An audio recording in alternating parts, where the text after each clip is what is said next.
Nasaan ang iyong mga luha, Pia Cayetano? Itinuro mo noon sa bayan ang wika ng karapatan, na ang katawan ng babae ay hindi larangan ng digmaan, na ang dignidad ay hindi dapat nilalapastangan ng kapangyarihan, na ang mga bata ay may karapatang mabuhay nang walang takot.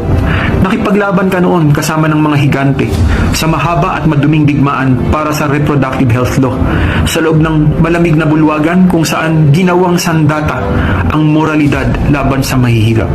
Noon, apoy ang laman ng iyong tinig. Kaya, sabihin mo ngayon, Senadora, nasan ba ang iyong mga luha? Noong natututunan na ng mga bala ang direksyon at pangalan ng mga eskinita, nasan ang iyong mga luha? Noong ang gabi, pagsigaw ng pagsosona ay naging curfew na at delikado na ang paghinga. Noong ang bawat katok at paghampas sa UP at may kalawang na pintuan ng mga barong-barong ay parang kabaong na maagang dumating na pamasko sa mahihirap na kapamilya. Naalala ng mga ina. Naalala nila ang tsinela sa tabi ng dugo, ang kartong nakalatag na mas mabigat pa sa lapida. Naalala nila ang mga pulis na sumusulat na ng mga katapusan sa blotter, gawa ng script at naibaba na ang hatol bago pa man nagsimula ang investigasyon. At ang mga bata, Panginoon ko, ang mga bata, natuto silang masyadong maaga pa sa bansang ito. Mas mabagal dumating ang hustisya kaysa sa putok ng baril. Yun ang alam nila.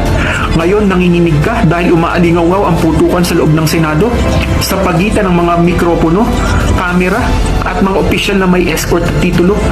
Ngayon, banal na sa iyo ang demokrasya. Ngayon, kailangan ng pakinggan ang iyong mga trauma. Ngayon, mahalaga na sa iyo ang due process. Pero nagmakaawa rin noon ang mahihirap para sa due process. Hindi ba? Nagmakaawa sila para sa pagsilip sa warrant imbes na kandila sa lamay. Para sa korte, madinig sana ang boses nila imbes na malamig na bangkay sa morgue ang kanilang kahantungan. Para sa pagliliti sana kung inosente ba sila imbes na piping bangkay na hindi na makakasigaw ng hustisya. Hindi mo ba sila narinig, Senadora? O sadyang masyado silang mahirap para marinig sa Senado? Mababaho at amoy pawis para tumungtong sa marangyang bulwagan ng mga mambabatas. Umiyak ka para kay Claire? 20 taong kasama mo? Para sa kanyang 12 taong gulang na anak na naghihintay sa bahay? At oo, totoo ang takot, totoo yan. Totoo ang batang naghihintay sa kanyang ina. Pero maraming ina ang hindi na nabigyan ng 20 taon.